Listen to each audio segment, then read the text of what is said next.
tuvimos nuestra tercera clase sincrónica, ¿sí? Vamos a continuar con la unidad 2, ya prácticamente para terminarla hoy, porque nos va a quedar solamente la última partecita, que es reproducción celular, que esa la vamos a ver el sábado siguiente. Esta clase nos vamos a centrar en los movimientos transmembrana, o sea, de agua y de solutos, cómo entran y salen de la célula, y van a tener toda la parte de metabolismo, ¿sí? Que es una introducción, aunque no lo crean, pues obviamente después, si ustedes entran a la facultad, van a tener todos estos procesos mucho más detallados y específicos a medida que vayan estudiando, obviamente. Así que, como siempre les digo, para estudiar, para hacerse los resúmenes, para ir haciendo los ejercicios, guíense por las pautas de lectura que tiene cada tema en cada unidad de la guía, ¿sí? Acuérdense que tienen 2 guías para descargar en la Moodle, descarguen la 2025, así la tienen actualizada. Y ahí, a medida que van cambiando de unidades y de temas, les va a decir la pauta de lectura desde dónde hasta dónde del libro y de la guía tienen que leer, ¿sí? Acuérdense que en la guía tienen recuadros que también es importante que los estudien y que los vean. Por ejemplo, en este tema tienen el recuadro que dice cómo funciona, por ejemplo, la bomba de sodio y potasio, ¿sí? Que se los aclara de una manera diferente a la que pueden tenerla en el libro, ¿sí? Así que bueno, eso.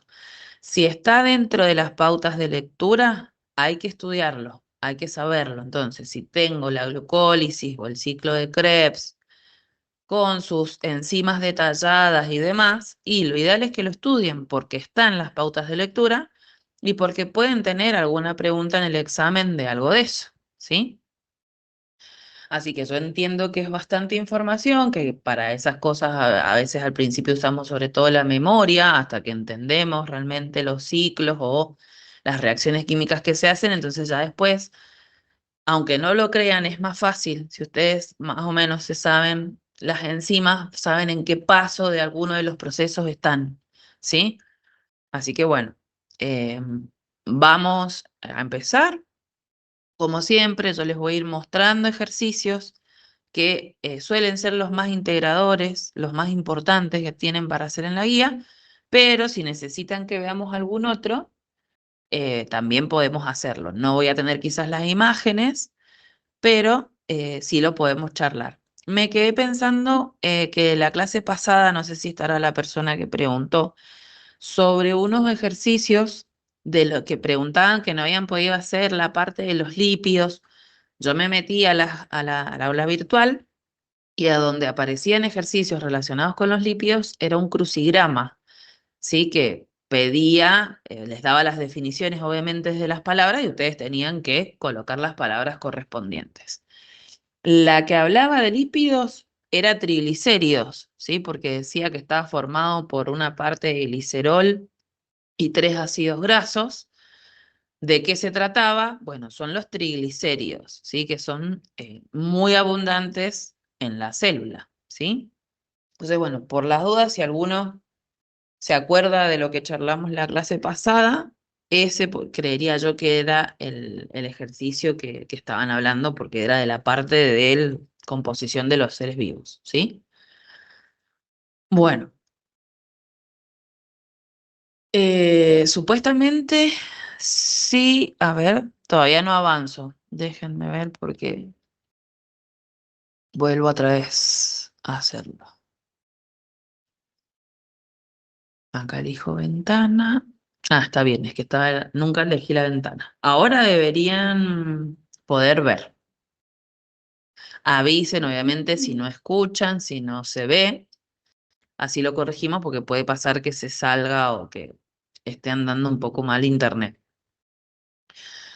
Bueno, entonces, como les dije, vamos a ver todo lo que es movimiento transmembrana y metabolismo.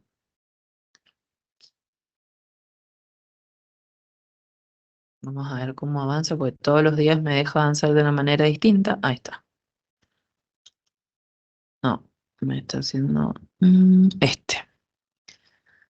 Bueno, siempre yo les pongo la primera imagen que van a ver de la unidad, tratando de mostrarles, esperen que sea ahí, qué es lo que va a incluir la clase o cómo van a encontrar ustedes detallado una especie de índice o de temas que se ven. Así que fíjense, en movimiento transmembrana vamos a ver todo lo que hace referencia a movimientos justamente de agua y de solutos que ingresan o que salen de la célula, cómo hacen para atravesar la membrana plasmática. Y después para metabolismo vamos a ver los distintos tipos de metabolismos que funcionan o que se dan en simultáneo en nuestro cuerpo, cómo es la oxidación de la glucosa, que es obviamente la fuente principal que tiene de generación de energía una célula animal. Y también vamos a ver muy por arriba, porque no lo vemos tan en detalle, la fotosíntesis o la forma de obtención de energía de las células vegetales, ¿sí? Bien. Vamos entonces primero con movimiento transmembrana. Ustedes tienen que leer en ese caso en el libro el capítulo 3. Déjenme ver las pautas de lectura de esto. Están al principio de la unidad. Eh, mm, sí, justamente. Tienen que leer el capítulo 3 del libro y les dice desde la página 127 hasta la página 136. Cuando, por ejemplo, entremos, esperen, eso no me embola, es el capítulo 3 nomás. Pero para la reproducción celular, ahí les aclara de qué página a qué página. A eso me refiero cuando les digo que le presten atención a las pautas de lectura para que no estén estudiando, por ejemplo, un capítulo completo cuando solamente son ciertas páginas, ¿sí? Para transmembrana, o sea, movimiento de solutos y agua, sola es el capítulo 3, ¿sí? Ese es completo. Fíjense que en la página 63 tienen un dibujo o una figura en realidad parecida a esta, ¿sí? Donde van a ver cómo atraviesan la membrana plasmática distintos tipos de sustancias, si quieren decirlo así, para no estar aclarando si es agua o si es un soluto. Fíjense que, por ejemplo, hay sustancias o moléculas que son pequeñas, que no tienen una carga. Fíjense que, por ejemplo, la molécula de oxígeno tiene una carga neta en su estructura, no es ni positiva ni negativa. Generalmente cuando son pequeñas, directamente atraviesan la membrana, ¿sí? Por ejemplo, como se ve acá, a través de la difusión pasiva, ¿sí? Ahí no necesito nada que me ayude, digamos, a atravesar la membrana.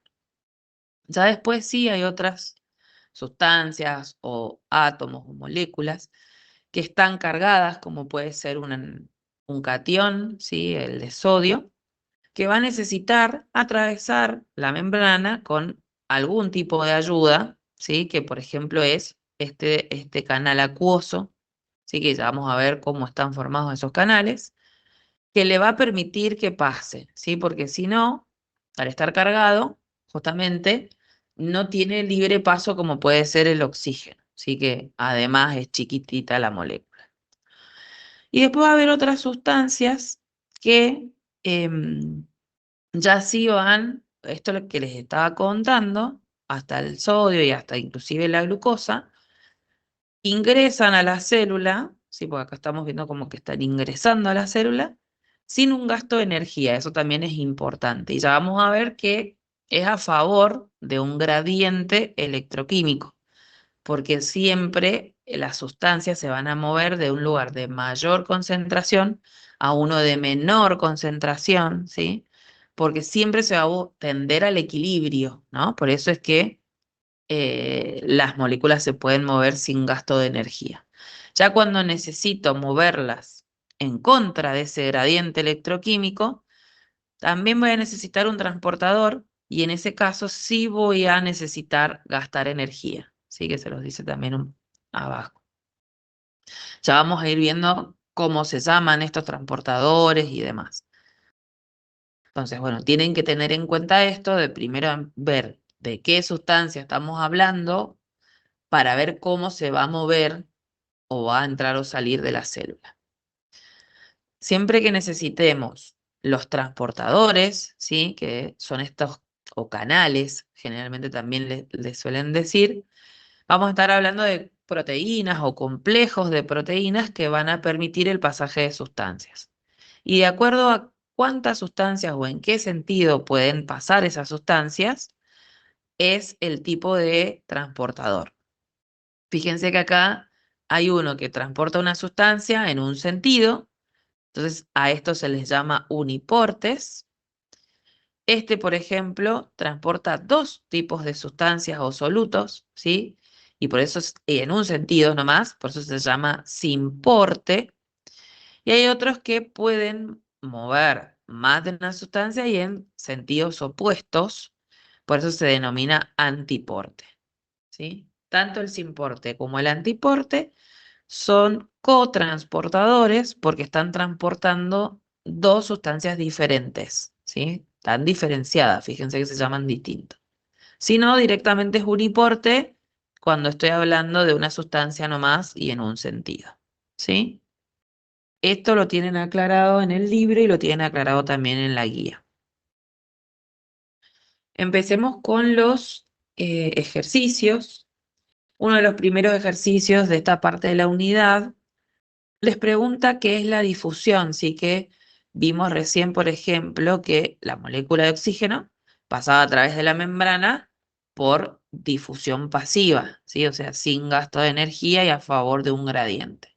Entonces, más o menos, yo ya puedo responder esta pregunta justamente aclarando que se desplazan moléculas desde una zona de mayor concentración hacia una zona de menor concentración y siempre tengo en cuenta esto que dice a presión y temperatura constantes, ¿sí?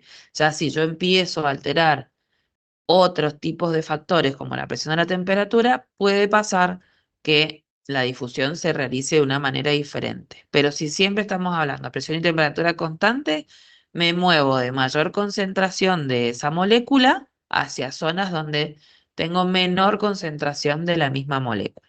Sí, pues acuérdense que siempre se tiende al equilibrio. Entonces, acá tienen la imagen. Imagínense, puede ser esto también en las moléculas de oxígeno. Tengo más concentradas, por ejemplo, fuera de la célula y necesito que, o sea, ¿cuál es el movimiento que va a tender a suceder? El de difusión pasiva desde una zona de mayor concentración a otra de menor. ¿Sí? Bien. ¿Qué pasa con la ósmosis?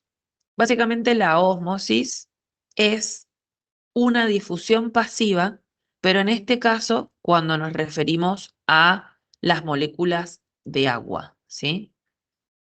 Fíjense, les puse el movimiento de agua a través de una membrana semipermeable. ¿Por qué semipermeable? Porque solamente permite el pasaje de ciertas sustancias, no de cualquiera. O que es solamente permeable al agua, ¿sí? No me deja que pasen, por ejemplo, las pelotitas estas azules que se ven acá, que son otro tipo de moléculas o que son solutos. Siempre vamos a hablar que está impulsado por un gradiente y en este caso, este gradiente electroquímico está generado por el potencial químico del agua, que básicamente es por la cantidad de agua o por la cantidad de moléculas de agua que yo tengo de un lado o del otro de esta membrana. Entonces, si ustedes observan este dibujito, van a ver que al principio el agua tiene el mismo nivel, ¿sí? Nada más que vamos a encontrar que del lado izquierdo, si ustedes, como estamos mirando la imagen, ¿no? Van a tener menos moléculas de soluto que del derecho. Entonces, si la membrana rosada que está en el medio solo me permite pasar agua, indefectiblemente, como es un pasaje que no necesita gasto de energía, va a pasar esto que estamos viendo después acá del lado, digamos, más derecho de la diapositiva. Fíjense que parte del agua del lado izquierdo pasó al lado derecho para mantener un equilibrio también. Pero me van a decir, ¿pero cómo? Hay más agua del otro lado. Pero en realidad también yo tengo más soluto que tengo que disolver, por así decirlo. Entonces, de esta manera está en equilibrio el sistema. En realidad esto se los pongo para que ustedes se den cuenta de que solamente está pasando agua, que esa membrana permite el pasaje de agua, ¿sí? No está permitiendo que el soluto, por ejemplo, del lado derecho pase al izquierdo, que sería otra manera también de equilibrar el sistema. Esto es simplemente para que hablemos de movimiento de agua, ¿sí? Que sucede también en nuestras células. Nada más que está pasando la difusión y la ósmosis al mismo tiempo, porque siempre hay movimiento de solutos y de agua.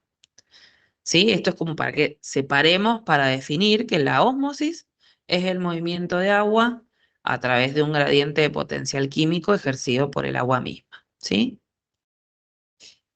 Bien. ¿Qué más les puse?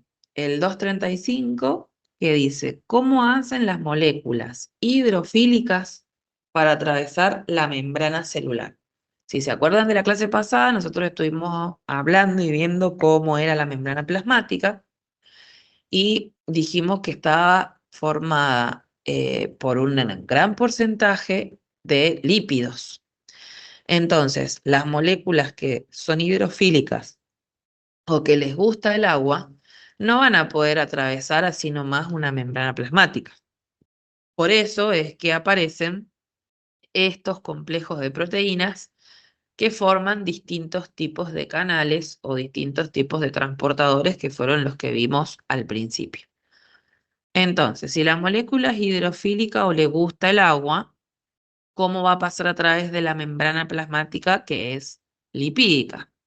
Sí o sí vamos a necesitar un sistema de transporte que, como les conté recién, en su mayoría están formados por proteínas que están en la membrana, ¿sí? de la misma célula y que son estos canales o transportadores que vimos recién. ¿Sí? Acá, si no me aclara qué tipo de molécula es, yo simplemente digo si es hidrofílica nomás, un transportador, un canal, ¿sí? Una proteína que lo ayude a transportarse o a entrar o a salir de la célula. ¿Sí? Bueno. Después les puse el crucigrama porque justamente acá vemos un poquito de cada uno de los conceptos que ustedes también después terminan analizando en lo que viene siendo la parte de justamente de movimiento de solutos y de agua. Entonces, si quieren lo vamos completando. El uno dice molécula, ahí vuelvo al anterior. Acuérdense de que si van a ir sacando captura y eso, cuando lo ponga la respuesta, traten de sacarla, así no estamos tanto volviendo para atrás, ¿sí? Supongo que ya pudieron leer o sacar la captura. Volvamos al crucigrama. Y como les estaba leyendo, en la 1 dice molécula portadora de energía que se utiliza en algunos casos de transporte activo. Acuérdense que también la clase pasada mencionábamos que había moléculas que podían almacenar energía en sus enlaces químicos. Ahora cuando entremos a metabolismo vamos a ver varias.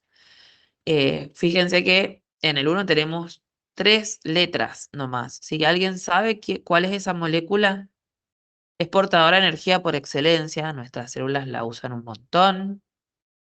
ATP, profe. Es del ATP. Muy bien.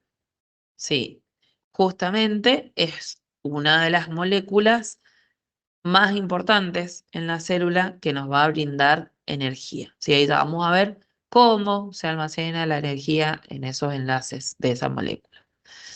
Bueno, la 2 dice, molécula que permite el pasaje de sustancias a través de la membrana. Bueno, ahí obviamente pueden ser varias, porque hemos estado hablando de, por ejemplo, los transportadores, tendríamos que ver cuántas letras tiene, bueno, y pensar qué es lo que puede entrar. En este caso es proteína, ¿sí? Porque acuérdense que les comentaba que en su mayoría todos los canales o transportadores están formados por una o más proteínas, ¿sí? Después la 3 dice, tipo de transporte que no requiere gasto de energía por parte de la célula, que habíamos estado hablando recién. ¿Se acuerdan de lo que dijimos cuando era sin gasto de energía? Fíjense que lo primero que se nos ocurre creo que no entra, ¿sí? Pasivo. Sí, exactamente. Sí, claro, o sea, por eso les decía, lo primero que se nos viene a la cabeza es difusión pasiva y decimos, bueno, capaz que difusión entra, pero no entra la cantidad de letras. Sí entra pasivo o pasiva, pueden poner, es lo mismo, que hace referencia justamente a que no estamos gastando energía, ¿sí? Esto es solamente por el gradiente electroquímico que está favorecido el movimiento. La 4 dice, proteína periférica de membrana que induce la curvatura de la membrana y la formación de vesículas. Esto hace referencia a otra parte de este tema, que es cuando las sustancias o las moléculas se mueven a través, o sea, entran o salen de la célula, pero en vesículas, ¿sí? Ya estamos hablando de la exocitosis, por ejemplo, si yo quiero liberar algún compuesto que genere la célula hacia el exterior, ¿sí? Y hay unas vesículas que se forman porque en la membrana hay unos receptores que cuando se unen a sus ligandos, ¿sí? Permiten la formación de la vesícula, porque hacen que se invagine la membrana y se forme una vesícula. Endosoma hace referencia a cuando ya la vesícula se internalizó, ¿sí? Y está dentro de la célula. Ahí hay que ver si en esa misma vesícula se va a digerir, entre comillas, lo que ingresó, porque hay veces que la célula no utiliza lo que está ingresando, sino que simplemente, o sí, en realidad lo transforma en moléculas más pequeñas que después va a terminar utilizando en su metabolismo. Entonces ahí puede ser una especie de lisosoma después para que justamente se degrade las moléculas grandes en moléculas más pequeñas. Acá en realidad les está preguntando qué proteína periférica de la membrana va a permitir que se curve esa membrana o se invagine, como les decía, y forme las vesículas. Cromatina es otra cosa, ¿sí? Eso lo vamos a ver la clase que viene. La cromatina, acuérdense que era el ADN descondensado. Por ahí escuché clatrina y esa es la proteína en cuestión. Está muy bien, capaz que se confundieron porque cromatina y clatrina suenan medio parecido, pero ojo, porque obviamente eso después en un examen les va a hacer contestar mal una pregunta, ¿sí? Acá lamentablemente con el tema de biología vamos a tener que acostumbrarnos a tener un vocabulario específico, ¿sí? Lamentablemente sí o sí yo me tengo que saber muchos nombres de muchas cosas y no confundirme con eso.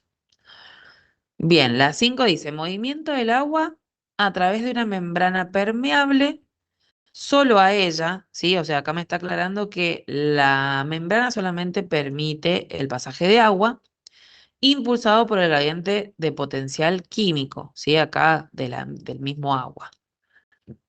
Recién estuvimos hablando de la ósmosis, justamente, muy bien. Bueno, la 6 dice sistema de transporte en el cual dos solutos son transportados al mismo tiempo. Fíjense que hicimos diferencias de los distintos transportadores nosotros. Dice transporte de dos solutos al mismo tiempo. Esto es como más general, si no les está aclarando sentido, por ejemplo. En realidad, por lo que han puesto en el chat, es cotransporte. Porque si ustedes ponen sin porte o antiporte, necesitan que les aclaren en qué sentido se están moviendo esos solutos. Acá solamente dice sistema de transporte en el cual dos solutos son transportados al mismo tiempo. ¿Se acuerdan que les había puesto yo? O sea, que tiene la llave, tenía la llavecita abajo de que el simporte y el antiporte eran cotransportes o cotransportadores, ¿sí? Ojo ahí. Ustedes siempre tienen que tomarse el tiempo necesario de leer la consigna las veces que necesiten para que no se les escapen estos detalles, ¿sí? En este caso es más fácil hacer cuenta porque tiene muchas letras, entonces simporte o antiporte quedaba corto, sobraba, ¿sí? Pero en un examen les puede costar el punto de la respuesta, ¿sí? Después 7. Proceso por el cual el contenido de una vesícula de la célula es liberado al exterior, ¿sí? Ahí justamente hablando en el punto de la clatrina, hablamos del movimiento de sustancias o solutos que salen de la célula en vesículas, ¿sí? ¿Alguien sabe? La exocitosis, profe. Bien, ahí en el chat y lo que dijeron está perfecto, ¿sí? Es la exocitosis, ¿sí? Porque estamos sacando eh, solutos, sustancias, moléculas desde la célula al exterior, por eso es exo, y en vesículas, si no, no estoy usando un canal ni atravesando simplemente la membrana. Es un proceso obviamente un poco más complejo, ¿sí? Bien, la 8 dice, palabra que indica que una solución es más concentrada con respecto a otra. Acá hay que tener en cuenta de que, bueno, que estamos hablando de una solución, las soluciones son mezclas de sustancias. Generalmente tenemos un soluto y un solvente en una solución, ¿sí? Que por ejemplo puede ser agua y azúcar, ¿sí? Tenemos el soluto que es el azúcar y el solvente que sería el agua, ¿sí? Bien, es hipertónico o hipertónica la solución, ¿sí? Que está más concentrada respecto a otra, ¿sí? Si no estamos hablando específicamente del agua, cuando me dicen que es hipertónica, ¿sí? Tónico hace referencia a soluto, estamos hablando de las partículas sólidas, digamos, entre comillas, eh, cuando justamente es más concentrada que la otra es hipertónica. Si me preguntaran si es menos concentrada, sería hipotónica, ¿sí? Y cuando hablamos de tónico, hacemos referencia al soluto, ¿sí?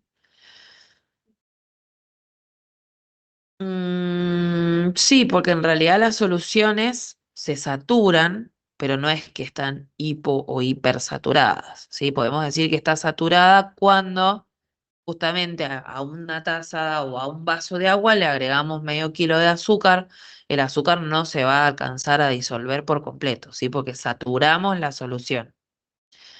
Esto, obviamente, igual chequéenlo más con la parte de química, ¿sí? Porque capaz que en algún momento les hablen de esto.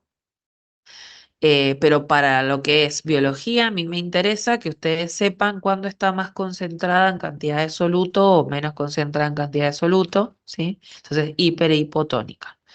Si están igualadas, también pueden usar el término de isotónicas, ¿sí? En realidad serían isotónicas dos soluciones que tienen la misma concentración de soluto ambas, ¿sí?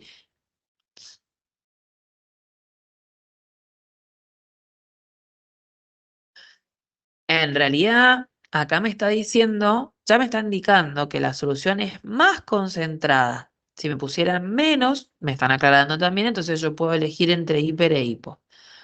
Ya es distinto si a ustedes les hacen un esquema en donde ponen dos soluciones o ponen una célula dentro de alguna solución y ahí sí les tienen que aclarar dentro de la célula, fuera de la célula, ¿sí? O sea, ahí sí les tienen que aclarar eh, a qué parte, digamos, del esquema o del sistema me estoy refiriendo. Acá simplemente les dicen que es una solución más concentrada que la otra, nada más.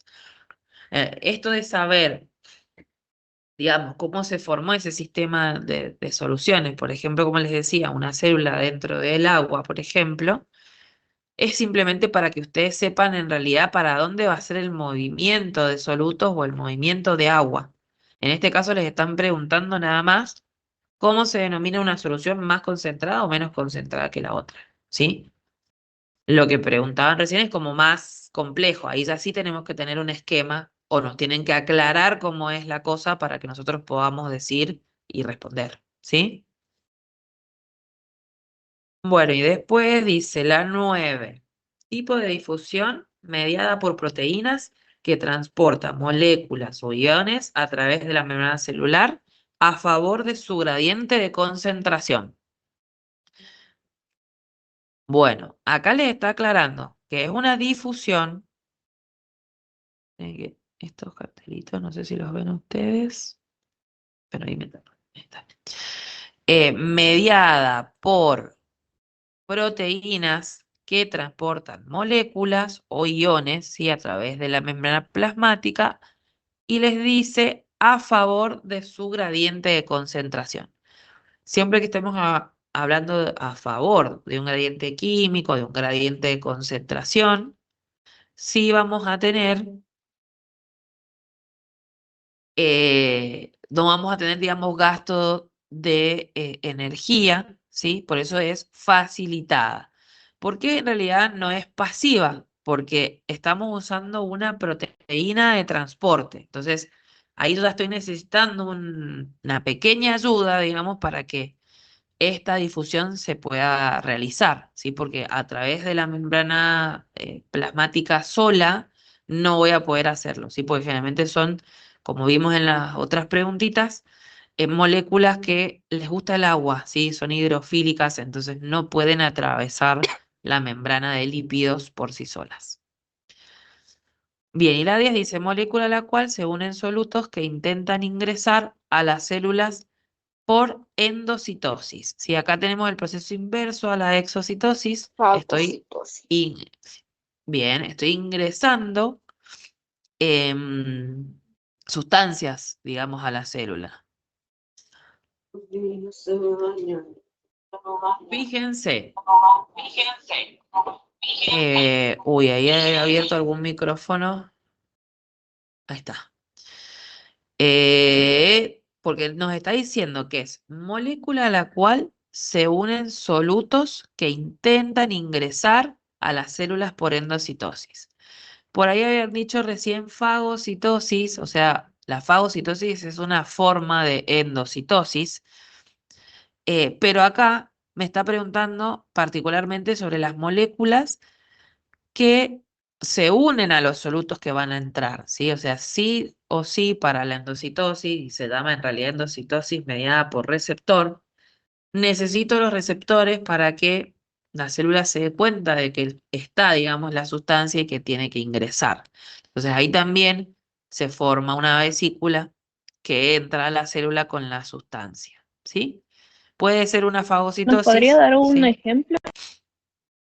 Sí, por ejemplo, las células del sistema inmune, que eso lo vamos a ver más adelante, hacen una fagocitosis básicamente porque una vez que identifican el virus, la bacteria, el agente patógeno, generalmente lo engloban en sus membranas y lo fagocitan, ¿sí? Hacen una endocitosis de estos microorganismos para destruirlos, ¿sí? Por eso les decía que hay veces que estas vesículas que ingresan a la célula se terminan convirtiendo en una especie de lisosoma, o se les dice también fagolisosoma, que va a terminar destruyendo el contenido del interior. Pero también hay veces que, por ejemplo, la célula ingresa otras moléculas que las termina, digamos, digiriendo, pero para utilizar los ladrillos que las conforman, ¿sí? Básicamente ingresan muchos tipos de sustancias, sobre todo en las células que tienen grandes comunicaciones entre sí. Con que sepan ustedes que se denomina endocitosis mediado por receptor, es suficiente, pues creo que no les da el libro muchos ejemplos particulares de ciertos procesos. Sí, ustedes tienen que saber que pueden ingresar sustancias así a la célula. Por ejemplo, si ingresa agua, se denomina pinocitosis, ¿sí? Eso lo tienen aclarado en los videos y en el libro también, si les hace referencia a eso. Esto entonces en cuanto a lo que es movimiento transmembrana. Avancemos un poquito, si no hay muchas dudas con esto. Ay, no sé por qué avanzo, pero se va para atrás. Ay, tengo que hacerlo de acá. Con lo que es la introducción al metabolismo, ¿sí? Así alcanzamos a tocar todos los puntos de la unidad. Bueno, ¿qué es el metabolismo? Ustedes en los videos y en la guía, sobre todo, van a encontrar esta definición que dice conjunto de reacciones químicas que tienen lugar en el seno de los tejidos, ¿sí? O sea, en los tejidos mismos. Esto es lo que se denomina metabolismo, ¿sí? O metabolismo intermedio, porque en realidad estoy pasando todo el tiempo de un tipo de molécula a otra en todos los tejidos y al mismo tiempo, ¿sí? Vamos a ver cómo podemos desglosar este metabolismo y por qué les digo que en realidad pasa en simultáneo. Ustedes cuando vayan viendo los videos y avancen en la lectura de la guía, sobre todo porque tienen bastante de este tema descrito en la guía, van a ver que se separan las reacciones del metabolismo en dos grandes grupos.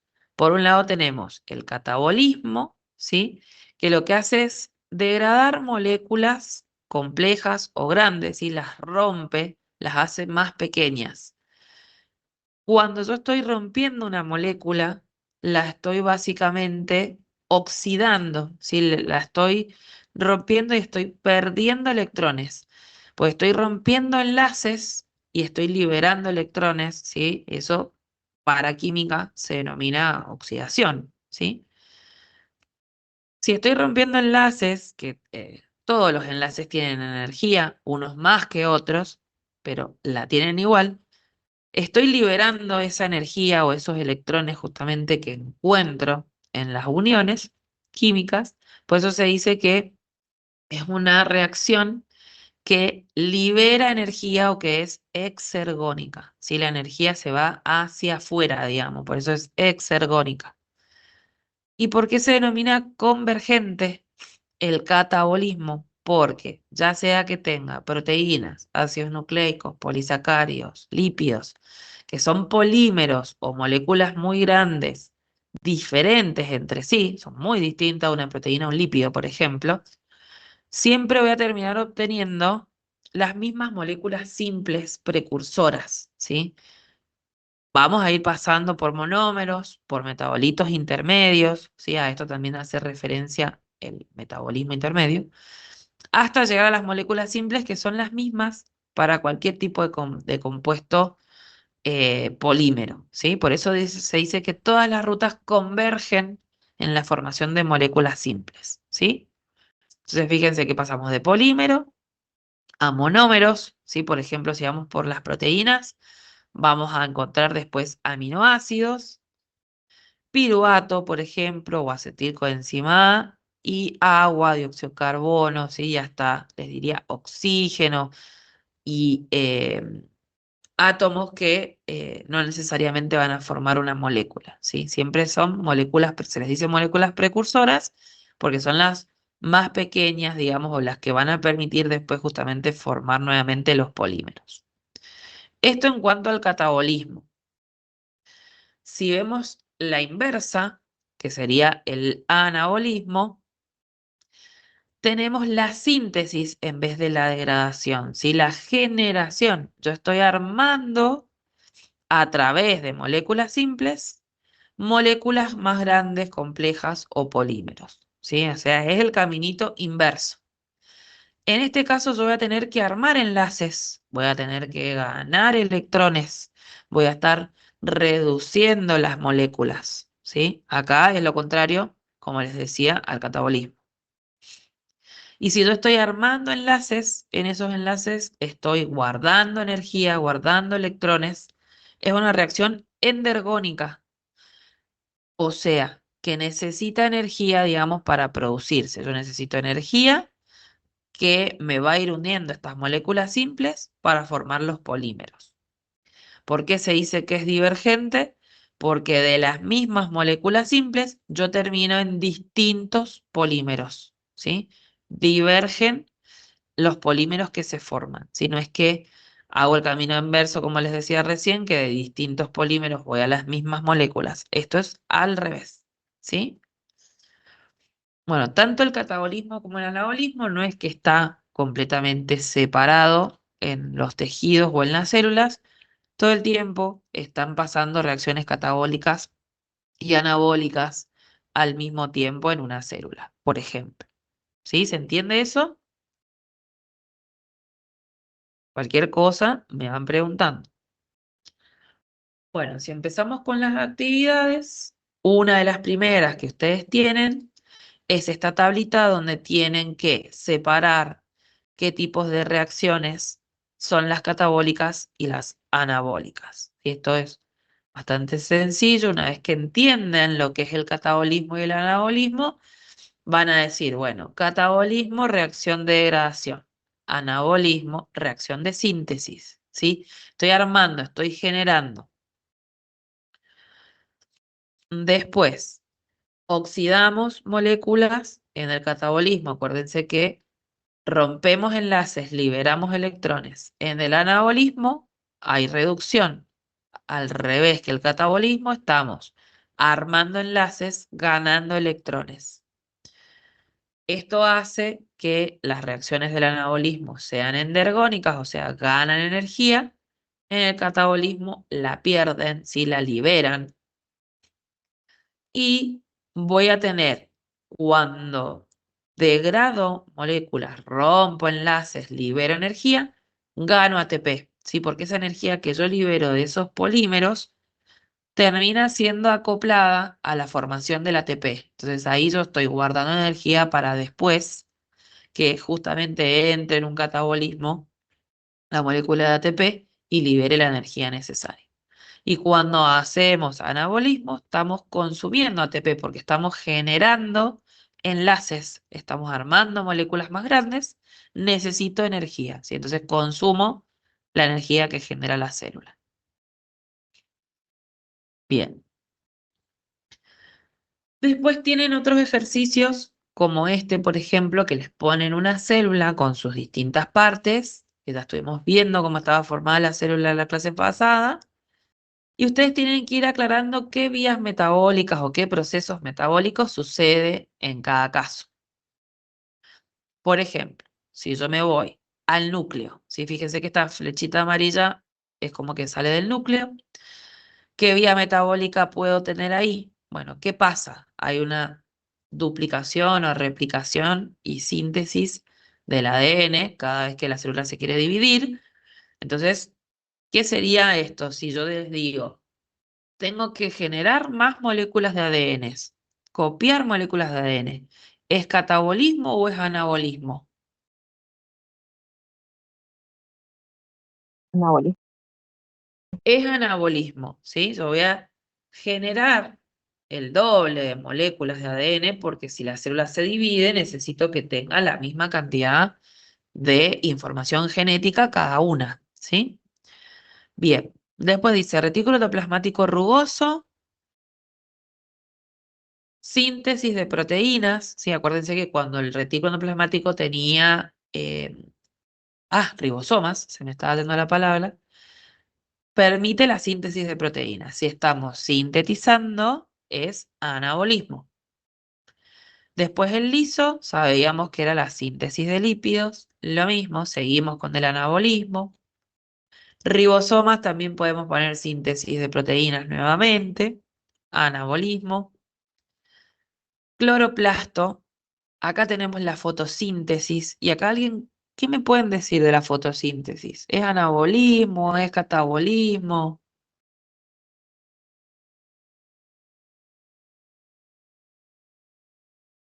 Esto en realidad, Anabolismo. exactamente,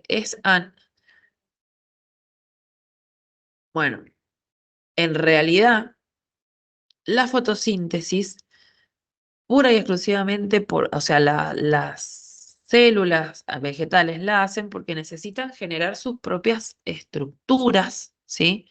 Y termina siendo en realidad un anabolismo. Si obviamente yo lo conjugo con el gasto de energía que implica la fotosíntesis, también vamos a tener catabolismo.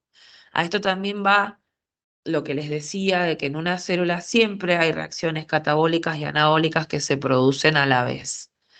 Si yo voy pura y exclusivamente pensando en que en la fotosíntesis la célula está armando un esqueleto de carbono, está haciendo anabolismo. Pero para poder hacer ese anabolismo tiene que hacer el catabolismo de la glucosa, ¿sí? Que también lo hace. Eso es lo que tiene la célula vegetal, diferente al animal, ¿sí? Que hace este anabolismo que le permite generar sus propias estructuras, ¿sí? De una manera diferente a la del animal, ¿sí? Bueno. Peroxisoma, acá tenemos degradaciones de ácidos grasos o de, por ejemplo, sustancias como el etanol, que habíamos visto que desintoxicaba, pero también hay reacciones de producción, ¿sí? De peróxido de hidrógeno, por ejemplo.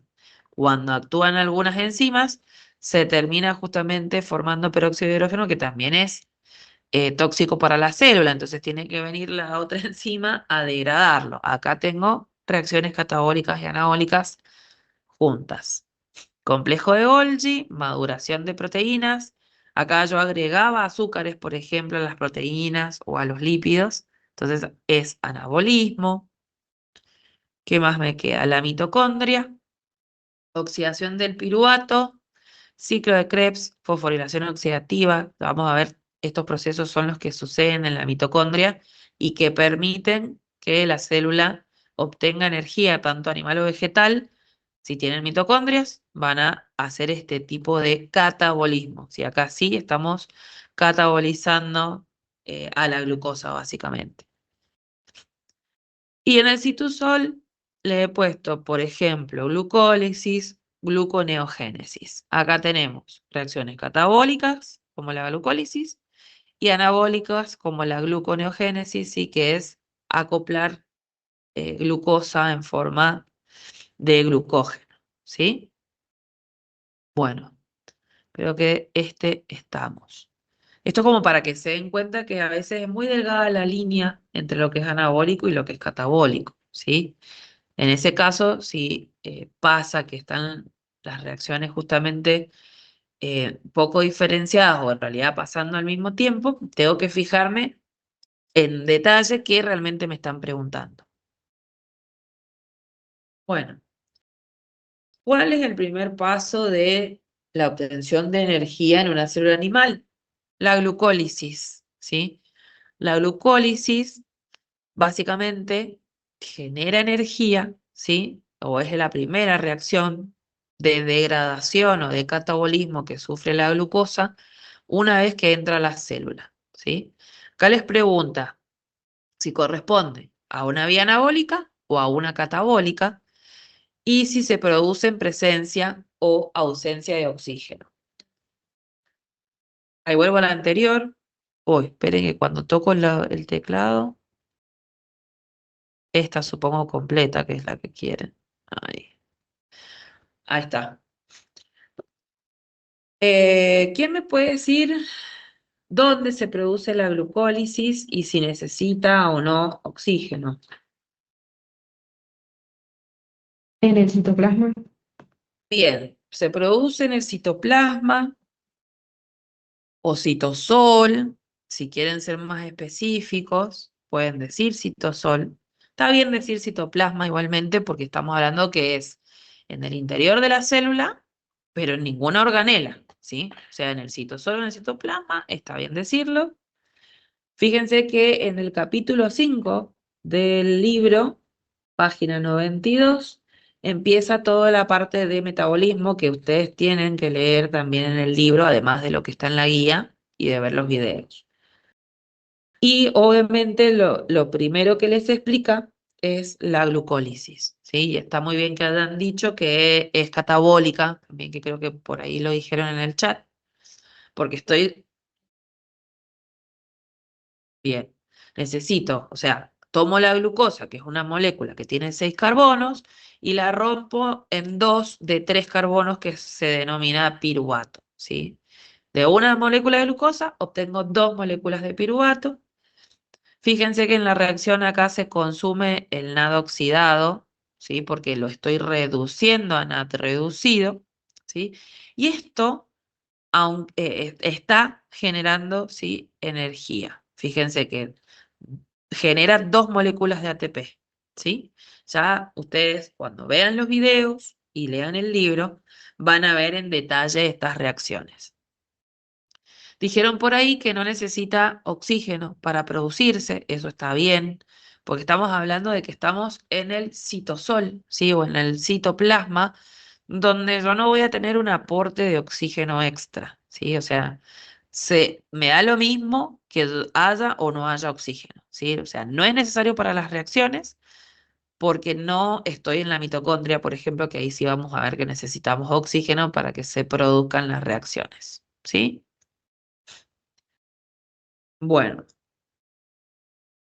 ¿Qué más les puse? Les puse esta imagen, que es la que tienen en los videos, que tienen en el libro, en la página 94, que les aclara o les muestra, digamos, el proceso completo de catabolismo de la glucosa. ¿Sí? Fíjense, glucosa que ya entró al citoplasma de la célula, sufre la glucólisis, donde dijimos que se forma ATP, ¿sí?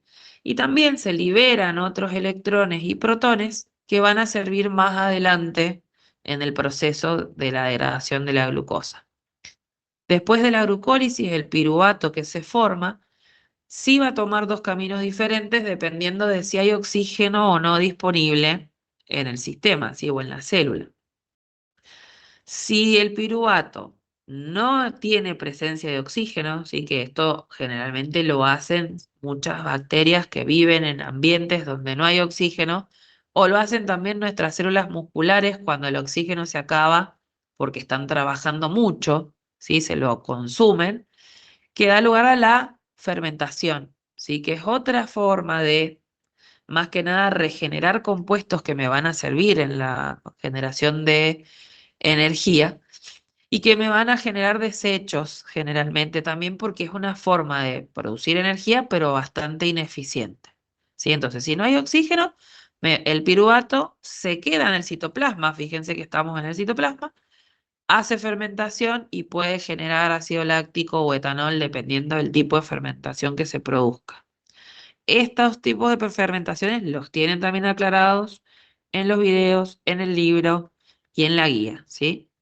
Entonces, ¿qué pasa cuando hay oxígeno disponible? Si hay oxígeno presente, el piruvato se oxida, ¿sí?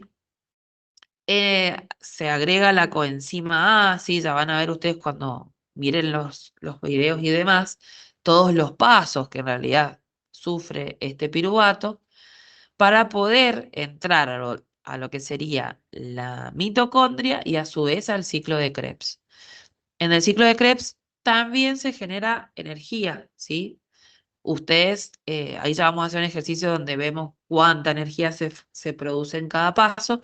Tienen aclarado en todos los lugares donde pueden ustedes obtener esta información cuántas moléculas específicamente, si ahí ya lo vamos a ir bien. Y después está, del ciclo de Krebs, está el transporte de electrones, que es también una parte de la oxidación de la glucosa que me va a generar energía, ¿sí? Termino obteniendo al final agua, dióxido de carbono y ATP, ¿sí? Como reacción, digamos, o resultado final de toda la oxidación de la glucosa. Hay toda una estequiometría de esto, como les decía, hay un ejercicio en donde vemos cantidades de ATP, por ejemplo, que ustedes van a estar mucho más duchos que yo por el tema de que también están haciendo el cursado de química, ¿sí? Bueno, en realidad de esta imagen, o sea, esto es como se lo tienen que recontra saber, se les tiene que quedar grabado en la retina esto, porque los va a ayudar a ubicarse en qué parte del proceso están, si es dentro de la mitocondria, afuera, si es en el citoplasma, si hay oxígeno, si no, ¿qué va primero? ¿La oxidación del ácido pirúvico o el transporte de electrones? O sea, esta imagen la tienen que tener en cuenta porque les va a ayudar a ubicarse, ¿sí? Sigamos con los ejercicios. Completar la frase. Dice, la oxidación de la glucosa se produce en dos etapas principales. Una de ellas es la glucólisis, como veníamos diciendo, y la otra es la respiración. Si yo me vuelvo para atrás, la respiración celular la vamos a tener acá, en la mitocondria, ¿sí? Con oxígeno. A eso se refiere cuando yo digo respiración o respiración celular o respiración mitocondrial, ¿sí? Entonces, glucólisis y la otra es la respiración, la que a su vez comprende diferentes procesos. Acuérdense que dentro de la mitocondria teníamos la oxidación del piruvato o del ácido pirúvico para que entre al ciclo de Krebs y luego se dé el transporte electrónico, ¿sí? O el transporte de electrones con la fosforilación oxidativa, ¿sí? La fosforilación oxidativa es básicamente el último paso de toda esta oxidación de la glucosa que me permite generar el ATP a través de esa bomba que encontramos en la membrana de la mitocondria, ¿sí? Ahí ya vamos a ver algún esquemita. La B dice, la glucólisis se produce en el citosol, fíjense que se puede poner el citosol también de la célula, y la respiración en las células eucariotas se lleva a cabo en la mitocondria, ¿sí? Todo lo que sea respiración, respiración celular, respiración mitocondrial, mitocondria y en presencia de oxígeno. C, durante la glucólisis, cada molécula de glucosa da como producto final dos moléculas de piruvato, ¿sí? Esto es lo que vimos en el primer ejercicio, que una glucosa que tiene 6 carbonos se degrada en dos piruvatos que tienen 3.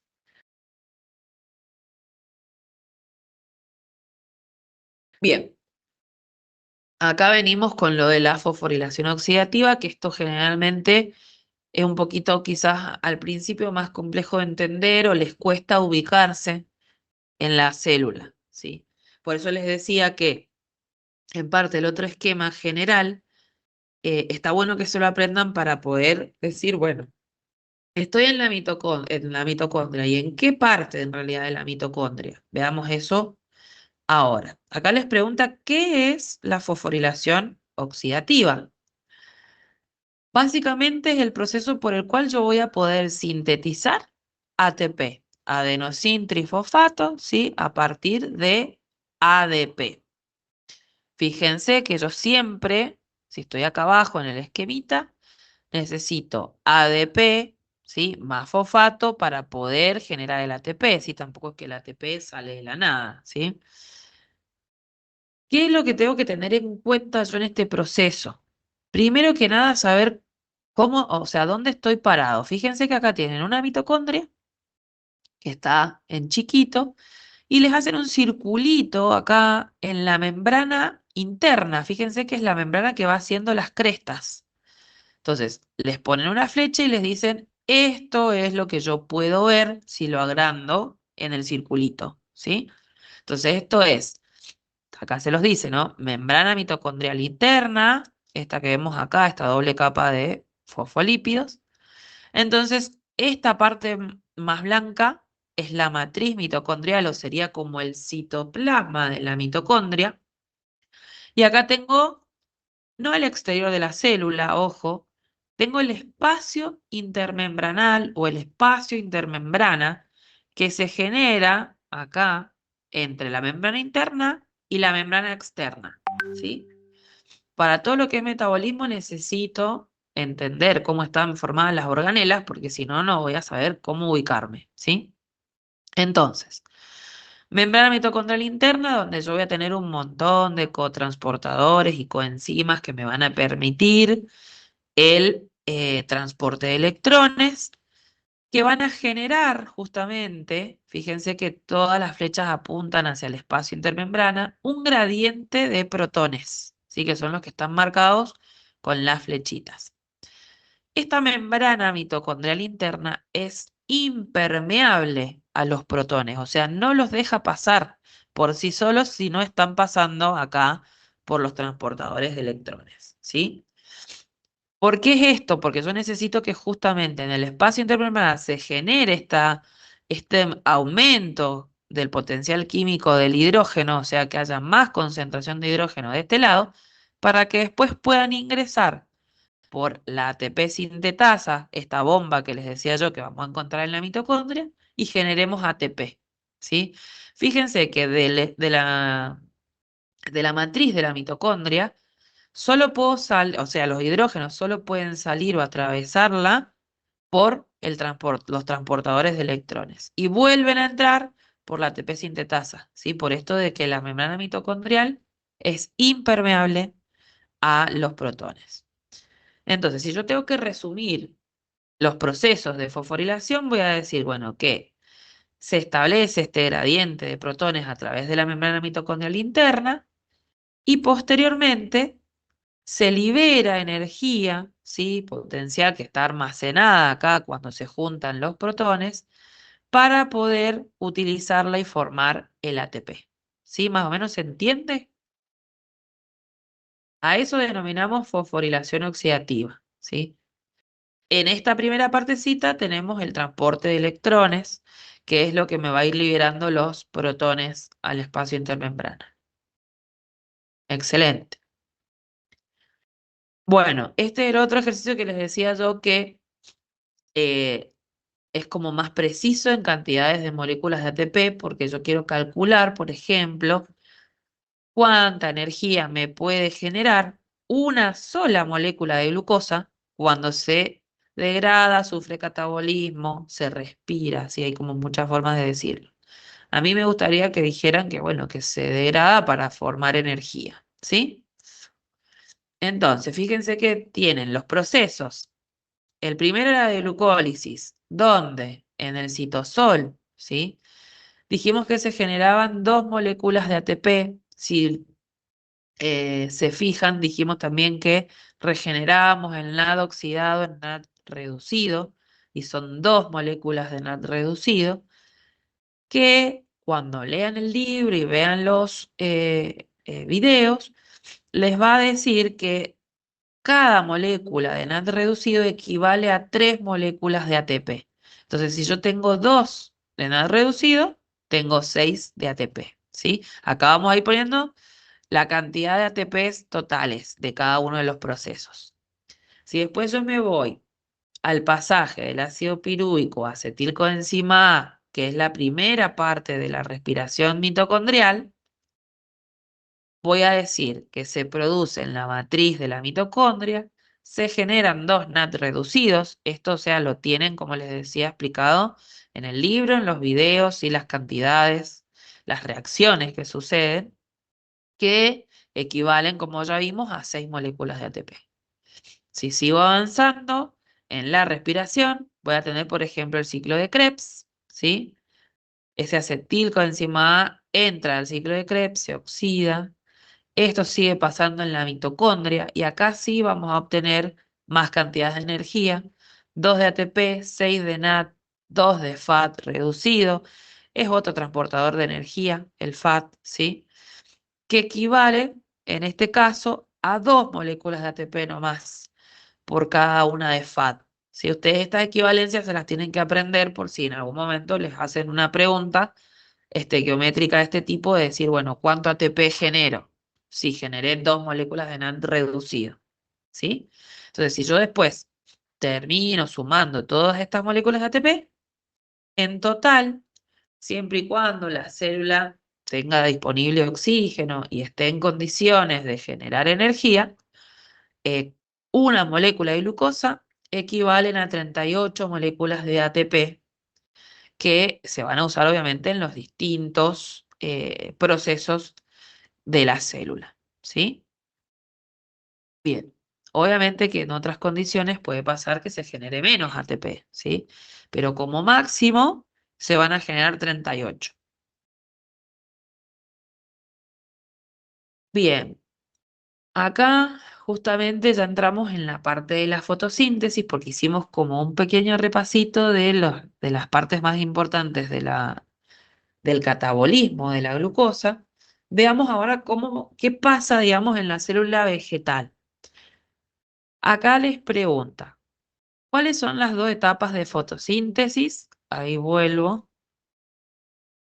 Acuérdense, está bien, ustedes capaz que no saben si yo les voy a hacer aparecer otro cartelito, pero básicamente cuando ya está completa la diapo, saquen la captura, así no retrasamos a los que van al día, digamos, o escuchándome. Excelente. Volvamos entonces a la fotosíntesis. Acá les pregunta, ¿cuáles son las dos etapas? Acuérdense que la célula vegetal, como les dije, tiene mitocondrias y también está haciendo la parte catabólica de la glucosa, ¿sí? Entonces, si nos centramos ahora en qué organela en la fotosíntesis. En el cloroplasto.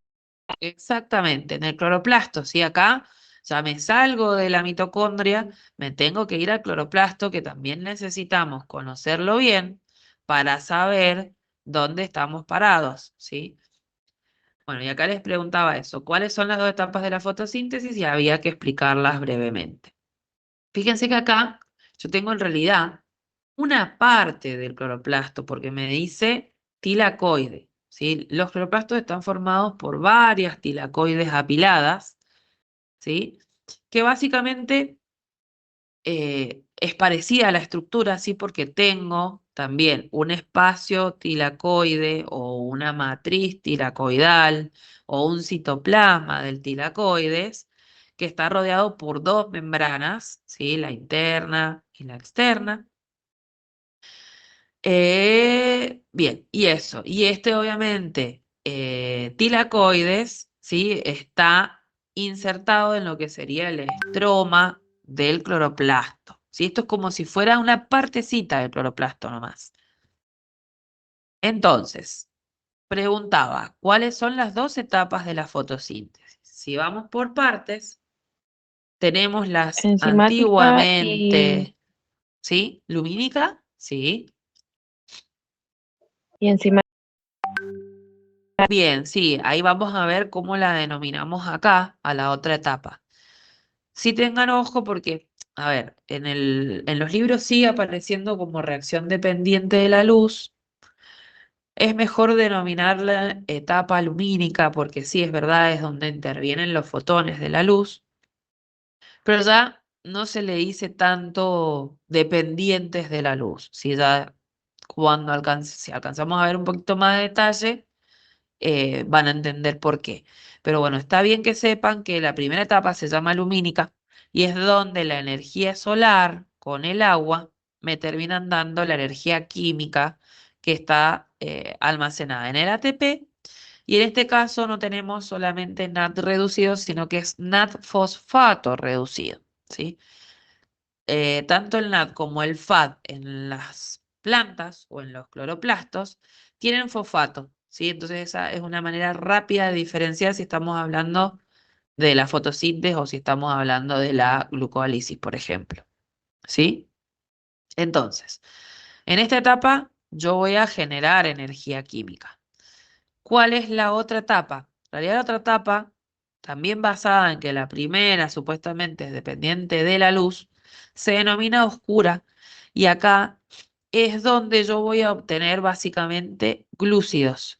Estos esqueletos de carbono que les decía yo que está generando la célula vegetal, ¿sí? Porque básicamente los glúcidos no solamente después los puede llegar a consumir, digamos, para generar también energía, como lo hacemos nosotros con la glucosa, sino que los usa más que nada para sus estructuras, ¿sí? Entonces, fíjense que esta se denomina etapa oscura, o sea, así lo van a ver en los videos y en el libro y así obviamente se los vamos a tomar. Y acá tienen otra forma denominar las reacciones que fijan carbono, ¿sí? Lo están fijando, están armando ese esqueleto de glúcidos, ¿sí? O de carbonos que van a dar glúcidos. Acá vamos a tener el ciclo de Calvin, ¿sí? Que es esta parte, ¿sí? Fíjense, por eso está separada de esta parte, porque acá es donde justamente se van a utilizar los fotones. Todo esto está pasando en el estroma del cloroplasto, ¿sí? Bien.